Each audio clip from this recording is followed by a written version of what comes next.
ይህ አዋዜ ሰበር ነው። አሁን የደረሰን ዜና ፕሬዚደንት ዶናልድ ትራምፕ ሰላም ደጃፍ ቆማለች፣ ምናልባት አውሮፓ ውስጥ እንፈራረማለን በማለት ካስታወቁና ኢራንም በተመሳሳይ ሁኔታ ነገሮች በአንጻራዊነት እየተቃረቡ መሆኗን መግለጿን ተከትሎ አሁን ነገሮች መልሰው መደፍረሳቸውን እያነበብን ነው። ፕሬዚደንት ዶናልድ ትራምፕ ኢራንና ወይም የኢራን አመራሮችን ክብረ ቢሶች በማለት አውግዘዋል።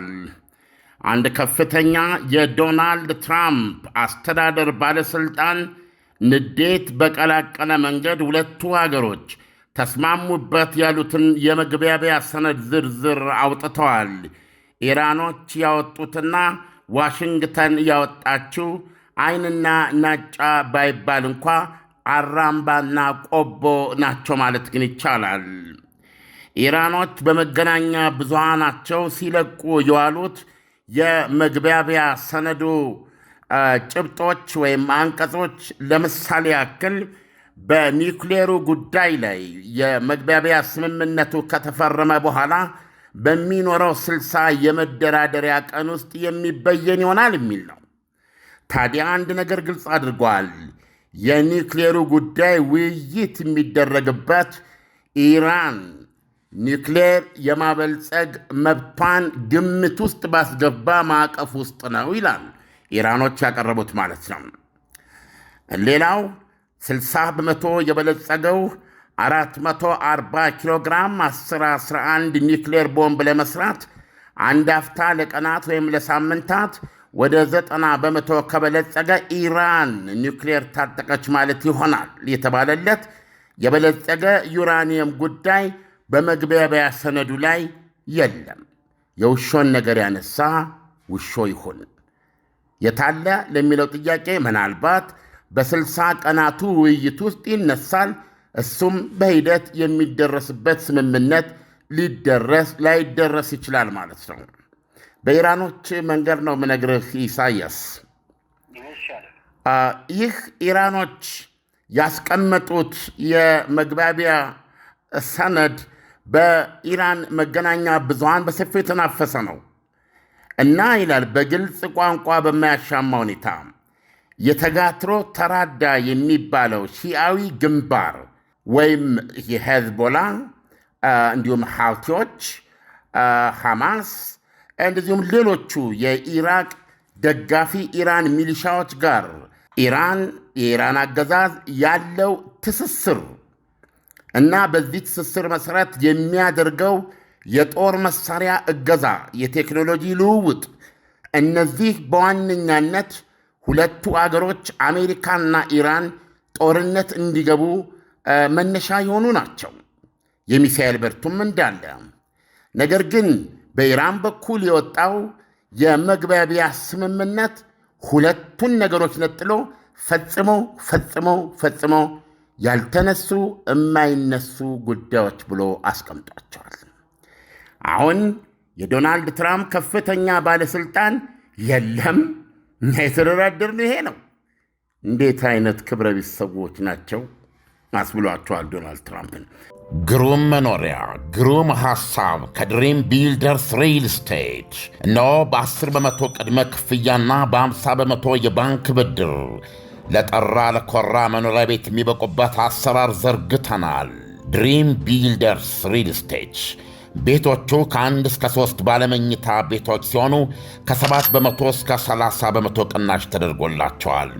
ባለ አንድ መኝታው 73 ካሬ የ10 በመቶ ቅድሚያ ክፍያው 720 ሺህ ብር ብቻ ነው። ነገር ግን የቤቱን ሙሉ ክፍያ በአንድ ጊዜ ለሚከፍሉ 30 በመቶ ቅናሽ ተደርጎ 5.3 ሚሊዮን ብር ብቻ።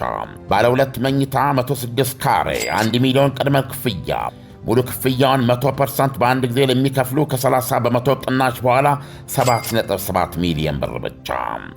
ባለ 3 መኝታ 141 ካሬ በ1.4 ሚሊዮን ብር ቅድሚያ ክፍያ ሙሉ ክፍያውን 100% በአንድ ጊዜ ለሚከፍሉ ከ30 በመቶ ቅናሽ በኋላ 10.3 ሚሊዮን ብር ብቻ ነው። አፓርትመንቶቹ ግንባታቸው ከወዲሁ 30 በመቶ የተጠናቀቀ ሲሆን የልጆች ማጫወቻ፣ መዋኛ ገንዳ፣ በቂ የመኪና ማቆሚያና እንደዚሁም የከርሰ ምድር ውሃና የመሳሰሉት የጋራ መጠቀሚያዎች የተሟሉለት ነው። ቤቶን በ2 ዓመት ተኩል ውስጥ ይረከባሉ።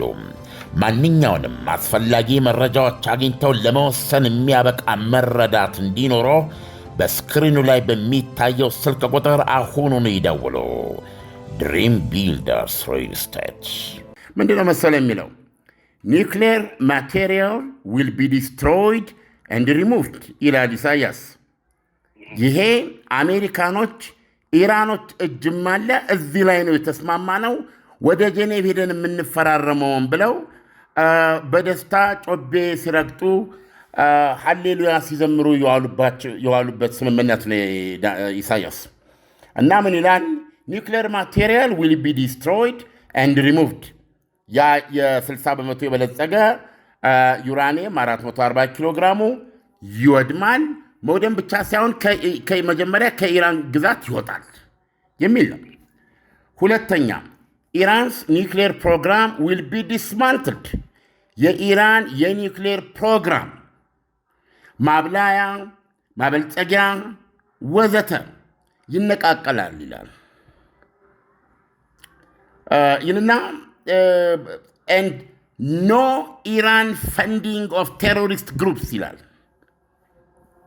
ኢራን በዚህ ስምምነት መሰረት ከዚህ በኋላ የሽብር ቡድኖች ብለው ነው የሚጠሯቸው እስራኤልና አሜሪካ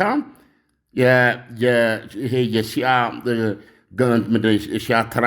ሬዚስታንስ አክሲስ የሚባሉት እነ ሄዝቦላ ለነሱ የሚደረግ ምንም አይነት የገንዘብ ድጋፍ አይኖርም ይላል። ይሄና የበለጸገው ይሄና እዚህ ላይ በእርግጥ እዚህ እንደማየው የሚሳኤሉ ጉዳይ እዚህም ላይ አልተነሳም። ነገር ግን በዋነኛነት ኢራን ከ10 እስከ 11 የአቶሚክ ቦምብ በቀን በአንድ ማበልጸጊያ ካላት ከ60 ወደ 90 በመቶ በጣም ቀላል ሂደት ነው የሚሉት። እስከ 60 መምጣቱ ነው እጅግ ረጅሙ እጅግ ከባዱ። ከ60 ወደ 90 መሄዱ ግን በቀናት ውስጥ እንኳን ሊጠናቀቅ ይችላል ይላሉ። አለበለዛ በሳምንታት በአንድ ማብላያ ቢኖር በዚህ ሂደቱ 90 በመቶ አደረሰች ማለት ለእኛ ለመደበኛ ሰዎች ሳይንሱ ቴክኒኩ ለማናቀው ምን ማለት ነው? ኢራን አቶሚክ ቦምብ ሰራች ማለት ነው። እሱ ከኢራን ግዛት ወጥቶ ነው የሚወድመው። ይሄንን ኢራኖች ፈጽመው አልጠቀሱም። መግባቢያ ሰነዱ ነጥባቸው ላይ የለም። እነሱ የጠቀሱት ኢራን ለምሳሌ ለኢራኖች ምን የተጠቀሳለ የሚለውን እንመልከት። አሜሪካ ባቀረበችው ላይ none of Iran's money to be released until they perform። ለምሳሌ በዚህ ስምምነት መሰረት ኢራኖች በድርድር ላይ የጠየቁት ካላቸው በማዕቀብ ከተያዘባቸው ከ100 እስከ 120 ቢሊዮን ዶላር ውስጥ 24 ቢሊዮን ዶላሩ በሁለት ምዕራፍ በሁለት ክፍያ ውስጥ እንዲሰጣቸው ነው። ስምምነቱን ሲፈርሙ በመፈረማቸው ብቻ ጦርነቱ አውቶማቲካሊ ጦርነቱ እንደሚቆመው ሁሉ በሁሉም ግንባር ጦርነቱ ይቆማል። በእስራኤልና በሊባኖስ ያለውም ጭምር አሜሪካ እሱን ጦርነት የማስቆም ግዴታ አለባት ይላል። እሱና 12 ቢሊዮን ዶላር ለኢራን እኩል ይለቀቃል። ከዛ በ60 ቀኑ የድርድር ጊዜያት መሃል ቀሪው 12 ቢሊዮን ዶላር ለኢራን ይለቀቃል ነው ስምምነቱ። ነገር ግን እዚህ ላይ ያለው የአሜሪካኖች እጅ ያለው ስምምነት ይሄ ይደረጋል። የማዕቀቡም ጉዳይ ከኒውክሌር ስምምነቱ ጋር ምንድን ነው የሚለው እዚህ ጋር ምን ይላል? none of Iran's money to be released until the አሁን ያልኩ ነው። ምን ይላል? ምንድነው ያስረዱት? የዶናልድ ትራምፕ ከፍተኛ ባለስልጣን ፐርፎርማንስ ቤዝድ ዲል ነው ይላሉ። ምንድነው ማለት ነው? ኢራን የተጠየቀችውን ስታደርግ ለምሳሌ ራሱ የመግባቢያ ስምምነቱ የሚፈረመው እነዚህ ነጥቦች አካቶ ይዞ ነው ማለት ነው። የመግባቢያ ሰነዱ አሁን ወደ ውይይት ከገቡ በኋላ የኒውክሌር ስምምነቱን የኒውክሌር ፕሮግራሟን እንደምትነቃቅል እስካልተስማማኝ ድረስ የመጨረሻ ስምምነት የለም። የመጨረሻ ስምምነት እስከሌለ ድረስ ማዕቀቡ አይነሳላትም። ይህ 24 ቢሊዮን ዶላርም በዚሁ መንገድ በተግባቡት መሰረት አንድ የሆነ ነገር ስታደርግ እሱን ተከትሎ ነው የሚደረገው እንጂ እሷ እርምጃ ሳትወስድ በፊት የሚለቀቅ አይደለም ማለት ነው። እና ሪሊ በጣም አስገራሚ ሁኔታ ነው። ዛሬ ዶናልድ ትራምፕ ክልብሽ ባለ ስሜት በጣም ትልቅ ደስታ ላይ ነበሩ። ከትናንት ምሽት በእኛ ሰዓት አቆጣጠር ምናልባት በአሜሪካኖች ከሰዓት በኋላ ወይም አመሻሽ ላይ ሊሆን ይችላል። እነሆ የምስራች ጦርነቱን ዛሬ ጨርሰናል፣ አጠናቀናል። በዛሬው ዕለት በኢራን ላይ የምናደርገው ወታደራዊ ጥቃትም አይኖርም። በማናቸውም ሰዓት ካሁን በኋላ ይህንን ስምምነት እንፈራረማለን፣ ስምምነቱን እንፈራረማለን። ምናልባት አውሮፓ ይመስለኛል የሚፈረመው በማለት በከፍተኛ ድል አድራጊነት መንፈስ የሰጡት መግለጫ ነበረ። እነሆ አሁን ግን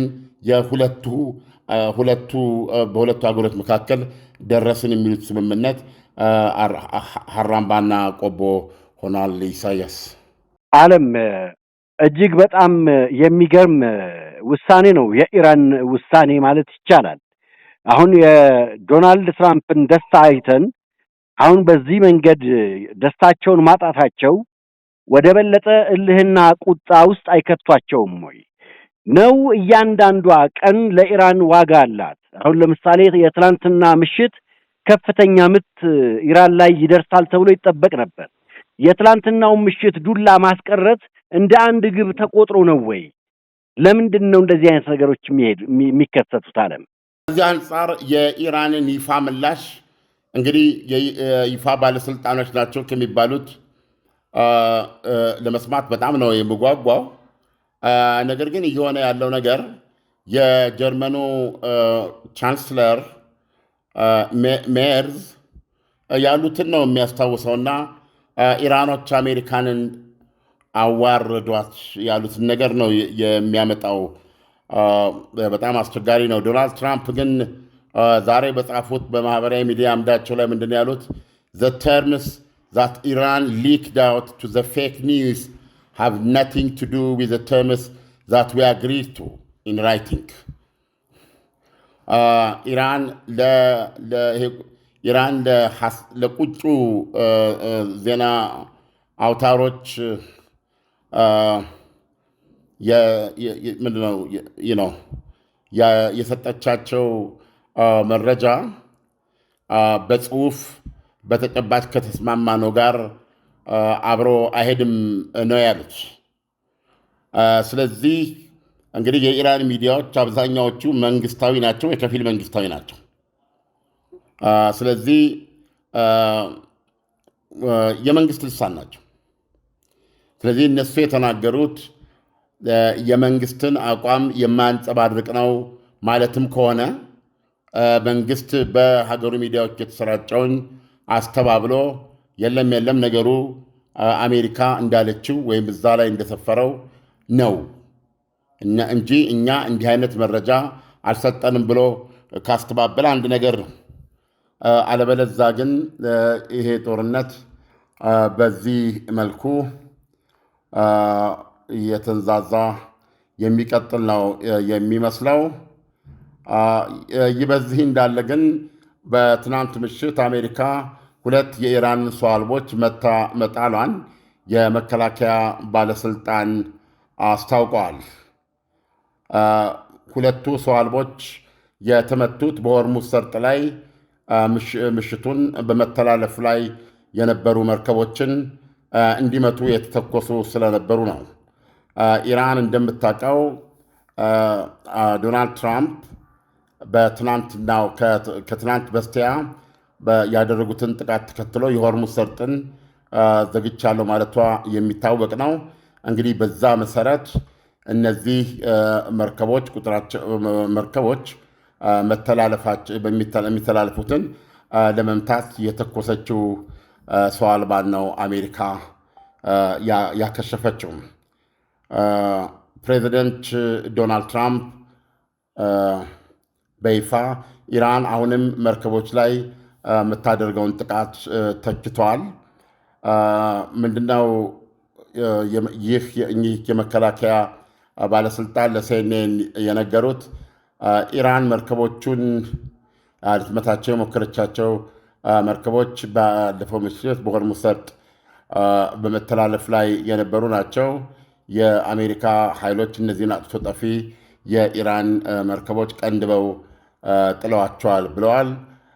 በዚህም መሰረት በሆርሙዝ ሰርጥ ላይ የትራፊክ ፍሰቱ ቀጥሏል ብለዋል። ይሄ ሪሊ በጣም ትልቅ ዜና ነው። አሜሪካ እንደምትለው የሆርሙዝ ሰርጥ አልተዘጋም፣ ኢራን ልዘጋ አትችልም የሚል ነው። ኢራን ደግሞ ዘግቻለሁ ነው የምትለው። አሁን እንደምታየው ነው ኢራን መዝጋት የምትችለው በሚተላለፉ መርከቦች ላይ ጥቃት በማድረስ ቢሆንም የአሜሪካ ጦር ደግሞ ያ ጥቃት እንዳይደርስ በማክሸፍ መርከቦቹ ጉዟቸውን እንዲቀጥሉ እያደረገ ነው ማለት ነው። ኢሳያስ ዓለም አሁን በኢራንና አሜሪካ መካከል ያለው ሂደት እንደዚህ እየተካረረ ከመጣ አሁን ዶናልድ ትራምፕ ከዚህ በኋላ ተስፋ አድርገው የሚጠብቁት ነገር ሊኖር ይችላል? እንደው ከአጠቃላይ ሂደቱ አንጻር እንዴት ታስባለህ አንተ? እንግዲህ ይሄ መቼም የተለየ ሁኔታ ነው ያለው ኢሳያስ። እውነቱን ለመናገር አንድ ግልጽ የሆነው ነገር ቢኖር ዶናልድ ትራምፕ ይህን ፍላጎታቸውን እስካሁን ያደረጉት ውጊያ በቂ ሆኖ ተፈጻሚ ሆኖ በድል አድራጊነት ለመውጣት በጣም ነው የሚጓጉት። ወደ ውጊያ ለመንበለስ ያን ያህል ጉጉ አይደሉም። ያ ማለት ግን የመጨረሻ አማራጭ እሱ ብቻ የሚሆን ከሆነ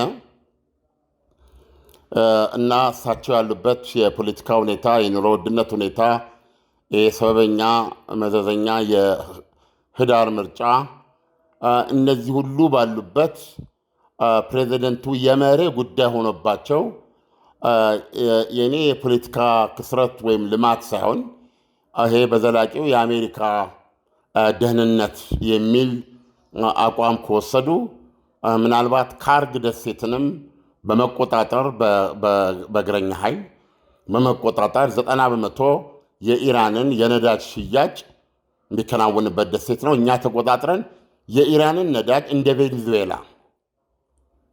ቬንዙዌላ እኛ እንሸጣለን እና ገንዘቡን እንይዛለን፣ እንቆጣጠራለን።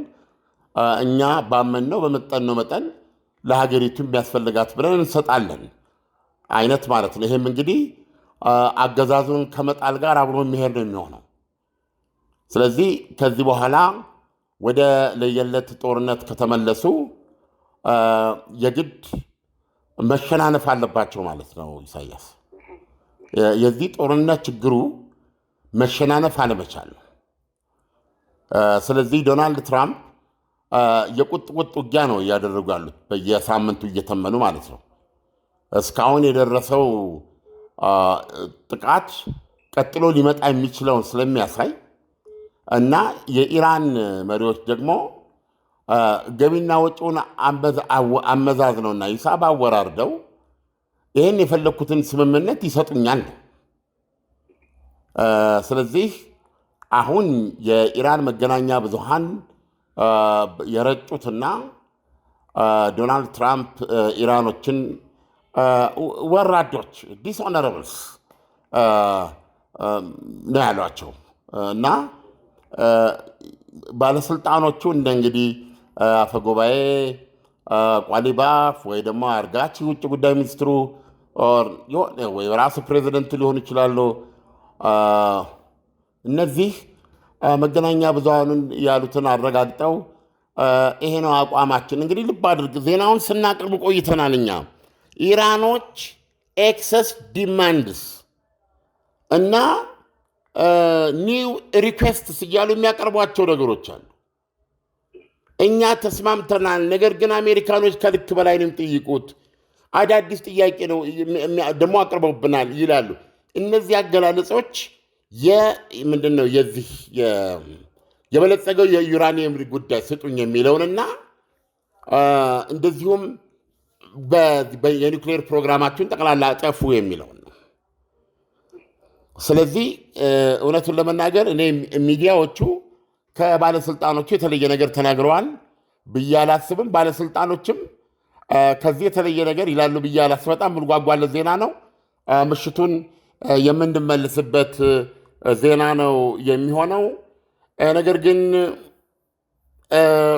ዶናልድ ትራምፕ ያሉትን ሙሉን ቃል እንድገምና በዚሁ እንሰናበት። ለአሁኑ ኢሳያስ መልካም አለም ምንድን ነው በእንግዲህ በመገናኛ ብዙሃኖቻቸው ነው ያሉትና ፕሬዚደንቱ የተሰማቸውን ጉዳት መጠን ለመግለጽ ነው። What they said, including their weak and pathetic statement on having a deal, bears no relation to the truth. Very dishonorable people to deal with. With them, there is no such thing as dealing in good faith. ራሱ ይሄ ዲል ስምምነት ደርሰናል እንግዲህ ኢራኖችን ብለዋል እኮ የሚለውን ደካማና አሳዛኝ መግለጫቸውን ጨምሮ በአጠቃላይ ከእውነት ጋር ምንም ግንኙነት የለውም። መግለጫቸው በጣም ክብረ ቢስ አብሮ ለመስራት በጣም ክብረ ቢስ ህዝብ ናቸው። ከነሱ ጋር በጥሩ መተማመን በጥሩ መንፈስ የሚባል ውል ወይም ስምምነት ብሎ ነገር የለም ነው ያሉት። አሁን ይህንን እንግዲህ ምንድን ነው የሚገባ ከዚህ በኋላ እና ይህንን የኢራን ባለሥልጣኖች የሚያረጋግጡትና ታዲያ ከዚህ ውጭ ተነጋገርን እንዴ የሚሏቸው ከሆነ ዶናልድ ትራምፕ በዚህ አነጋገር ያሉት ከዚህ በኋላ ከእነሱ ጋር ውል ይገኛል ብዬ ጊዜን የማጠፋበት ራሴን የማዋርድበት ቁጭ ብዬ የምገኝበት ሁኔታ አይኖርም ማለት ነው እና የሚኖረው አማራጭ ሌላ አማራጭ ነው ማለት ነው በዚህ አነጋገራቸው። በነገራችን ላይ ፕሬዚደንት ዶናልድ ትራምፕ ለ39ኛ ጊዜ ነው ሃሌሉያ የዘመሩት። እነሆ ሰላም ደጃፍ ቆማለች ያሰኟቸው።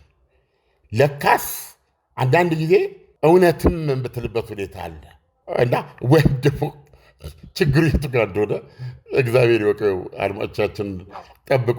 ማታ ዜናውን በተብራራ ሁኔታ ይዘን እንመለሳለን። አዋዜ የመረጃ ጣቢያችሁ ይሁን። አዋዜ ታማኝነቱ ለወሬ ነው። መልካም ቆይታ ኢሳያስ። መልካም ቆይታ ላንተም አለም።